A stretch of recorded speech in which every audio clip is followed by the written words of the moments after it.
کسی بڑی چیز کا ذکر کیا جاتا ہے تو اس کو بڑے لوگ ہی ذکر کریں تو زیادہ اچھا لگتا ہے. بھائی جب کسی بڑی چیز کا ذکر کیا جائے گا اگر بڑے لوگ کر رہے ہوں تو زیادہ بہتر محسوس ہوتا ہے. اب قرآن دنیا کی سب سے بہتر کتاب ہے, سب سے بہترین کتاب ہے. اس کتاب کو سکھانے کے لیے بھی کوئی بہترین چاہیے. اس لیے اللہ نے یہ رسول عطا فرمایا اور یہ رسول اس کتاب کی اب تعلیم دے رہے ہیں. اب تعلیم کے ذریعے رسول کیا سکھانا چاہتے ہیں؟ رسول سکھانا چاہتے ہیں کہ قرآن میں ہے کہ ایک مومن دوسرے مومن کا بھائی ہے. اللہ نے قرآن میں فرمایا انما المؤمنون اخوہ, ایک مومن دوسرے مومن کا بھائی ہے. ہمارا عالم یہ ہے کہ ہم قرآن کو جانتے ہیں, رسول کو جانتے ہیں, تعلیمات کو جانتے ہیں, اس کے باوجود ہم اپنے بھائی کو بھائی نہیں سمجھتے. ہم تو یہ چاہتے ہیں کہ ہمارا بھائی کس طرح برباد ہو جائے.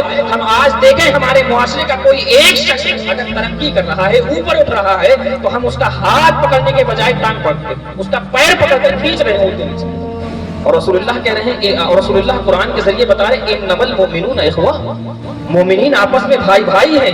لیکن ان بھائیوں کو نہ جانے کیا ہوا کہ یہ بھائی آپس میں نفرتیں رکھتے ہیں, دل میں قدورتیں رکھتے ہیں, دل میں عداوتیں رکھتے ہیں, ایک دوسرے کا برا چاہتے ہیں, برا سوچتے ہیں, پڑوسی ہیں, دیواریں ملی ہوئی ہیں, لیکن اس کے باوجود ہمارے دلوں میں دوسرے شخص کے لیے, اپنے پڑوسی کے لیے کوئی رحم نہیں ہے, اپنے پڑوسی کے لیے کوئی محبت نہیں ہے, اپنے پڑوسی کے لیے کوئی عزت کا جذبہ نہیں ہے. آخر کیوں ایسا ہوا؟ اللہ نے تو مومنین پر احسان فرما دیا تھا اپنے رسول کے ذریعے. اللہ نے تو رسول کے ذریعے ہمیں قرآن سکھایا تھا, اللہ تو رسول کے ذریعے حکمت سکھا رہا تھا. لیکن ہم قرآن و حکمت سیکھنے کے باوجود اس طرح کے مومن بن گئے کہ رسول اللہ کے اس احسان کو مان رہے ہیں, رسول اللہ کے نام کا جھنڈا اٹھا رہے ہیں, اس کے باوجود جھنڈا ہاتھ میں ہے لیکن دلوں میں قدورتیں بھری ہوئی ہیں, دلوں میں نفرتیں بھری ہوئی ہیں. میرے بھائیو, ہمیں چاہیے کہ ان نفرتوں کو ہم دور کر دیں. کیسا بھی شخص ہو, اگر مسلمان ہے, آپ دیکھیے کہ کیا کہتے, عرب کے لوگ کیا کہا کرتے تھے, عرب کے لوگ کہا کرتے تھے انصر اخاک ظالما او مظلوما, اپنے بھائی کی مدد کرو خواہ وہ ظالم ہو یا مظلوم ہو. عرب میں ایک کلچر تھا, وہ کہا کرتے, یہ الفاظ دہرائے جاتے تھے, صحابہ کے درمیان کہے جاتے تھے انصر اخاک ظالما او مظلوما, اپنے بھائی کی مدد کرو خواہ وہ ظالم ہو یا مظلوم ہو. اب ظالم کا مطلب کیا ہوا؟ ظالم کی مدد تو نہیں کی جاتی ہے.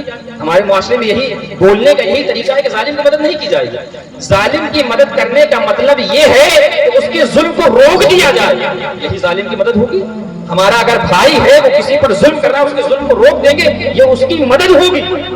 ہمیں چاہیے کہ ہم اپنے بھائیوں کی مدد کریں, خواہ وہ ظالم ہو یا مظلوم ہو. اگر مظلوم ہے تو وہ زیادہ حمایت کا حقدار ہے, اگر ظالم ہے تو اس کا ظلم روکنے کی کوشش کریں. اور یہی رسول اللہ صلی اللہ علیہ وسلم ہمیں سکھانا چاہتے تھے. اور رسول اللہ صلی اللہ علیہ وسلم کے ذریعے جو ہم پر احسان فرمایا, اس احسان کا مطلب یہی تھا, اس احسان کا بدلہ یہی ہوگا کہ ہم رسول اللہ صلی اللہ علیہ وسلم کی تعلیمات پر عمل کریں.